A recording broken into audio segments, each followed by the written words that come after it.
On the 15th of August, 2025, Roblox released 3 new blog posts. These include a response to the lawsuit being filed by the Attorney General of Louisiana, an announcement that they're planning to restrict unrated games, and a video answering questions that could potentially be raised by the community. The article titled "Roblox Responds to Louisiana Attorney Governor Lawsuit" feels very strange and essentially is just them saying, hey, we have good moderation, even despite the whole schlep situation going on, and the lawsuits actively being filed because of Roblox failing to keep children safe from groomers. The next article is titled "Clarifying Our Policy on Romantic and Sexual Content." They say that we're clarifying our policy that prohibits romantic and sexual content to also explicitly prohibit content, settings, or behavior that implies sexual activity. It's a little bit strange that they're saying that just after unbanning words from the chat filter, like boyfriend, girlfriend, and dating. The next paragraph reads, "We're also announcing that, in the coming months, we will restrict all unrated experiences, previously restricted to users 13 or older, to the developer and the people actively working on the experience. And to make these experiences broadly available, developers must complete our maturity and compliance questionnaire to receive a content maturity label so users and parents can easily identify which content is appropriate for them and their children. This means that games like Ball Rolling Challenge by Nico Rocks 5555 and Swordfight on the Heights by Shedletsky, a former Roblox administrator, are going to be restricted to just their creators, simply because they're mostly archives and their developers don't work on updating them. Roblox also says that they're restricting certain social hangouts in which inappropriate content may occur often, and that games with private spaces like bedrooms and bathrooms will be restricted to users who are ID verified to be over the age of 17. The next article, titled "Tech Talks: Update on Our Safety Initiatives," also comes in the form of a video. That video is 43 minutes long and is essentially just David Baszucki and 2 people from the safety and civility team answering questions that some people have, and it does at least indirectly mention the creator and predator hunter Schlepp.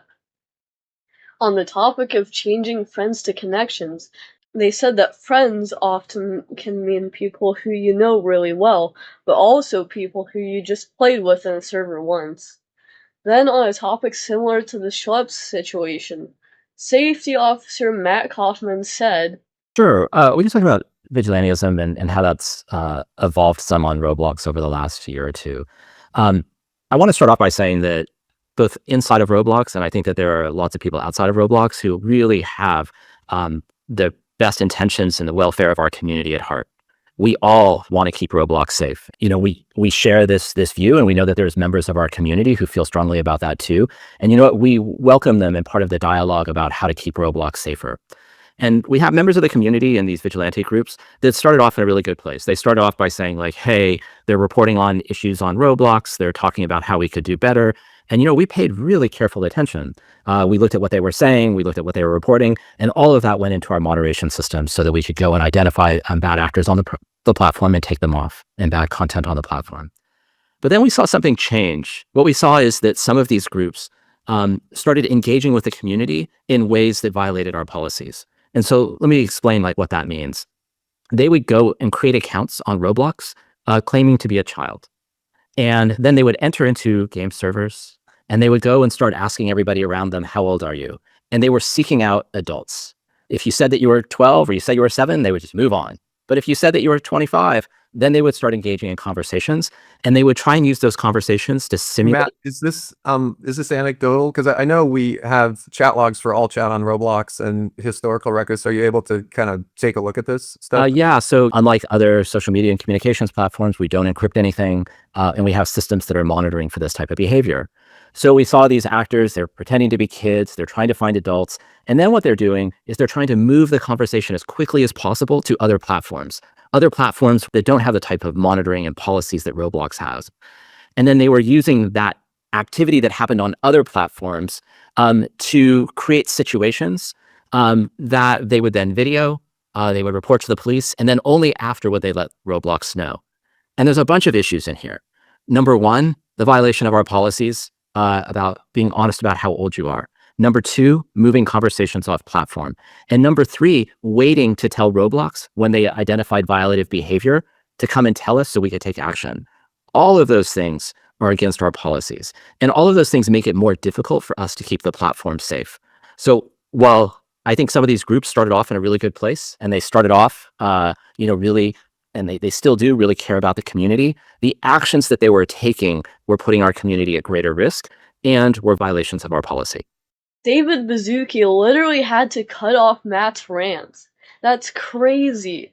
But anyways, the second issue, moving conversations off platform, is a little bit weird when they have links to Twitch, YouTube, Discord, and X straight from the platform. And the third one hasn't even happened in the case of Schlep.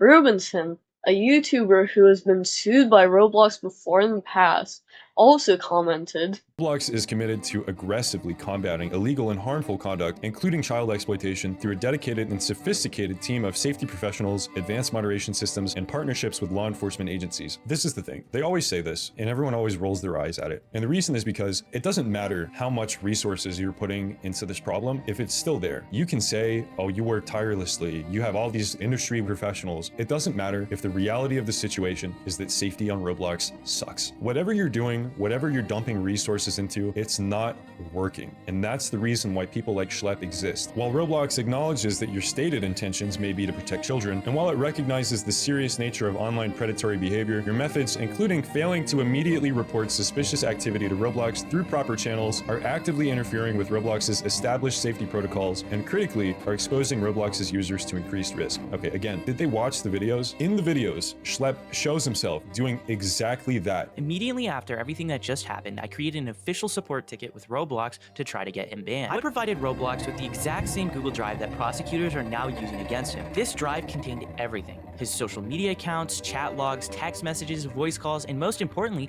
footage of him planning this meet on Roblox. Roblox would not accept it, so I had to compile all the evidence into a YouTube video. After I sent that, their response was pretty outrageous. The start of the email pretty much said that they have nothing to do with Discord, despite frequently partnering with them and collaborating with them, and also featuring them all over Roblox. But still, Roblox went ahead and assured me that they are looking into this, and his Roblox account wasn't banned. So I sent a follow-up email. That video isn't enough. It has chat logs, voice calls, me playing games with him, text messages, and footage of him in handcuffs. Then they went ahead and replied with a copy-paste reply. You can be assured that we are diligently investigating your report, and any player or content violating our terms of use and community rules will be moderated. At the time of writing this, it's been almost 3 weeks since he was arrested, and he has not been banned. He has even physically mailed binders full of information, including the real-life arrests. And it's not until the videos go live on YouTube that they actually take action. So I don't know what they're talking about by saying failing to immediately report them through proper channels. The only way to get Roblox to take action is to do exactly what Schlep is doing. They're not taking action until the video goes live. So what else are we supposed to do? Reports don't work. That's been proven over and over again. Physically mailing the company the evidence doesn't do anything. What else are we supposed to do? Exposing Roblox users to increased risk. Schlep has caught predators and had kids email him saying, hey, you got my groomer arrested. You know what exposes Roblox users to increased risk? Not banning child predators that get arrested in real life. On the topic of content moderation within games, Kaufman announced that Roblox would be taking down problematic servers using their new bad scenes detection technology, rather than having to single out one user who's responsible for the activity that's happening. Moving on from the official Roblox blog posts, there has been a petition to remove David Baszucki from Roblox, which has gained over 250,000 votes since it started. Roblox has also made the news, but not in a good way. The Independent reported on the situation, saying, quote-unquote, Roblox CEO called on to resign after sending cease and desist letter to online predator hunter. It talks about their cease and desist letter to SLEP, also, as well as an online petition started by Democratic Congressman Rokana.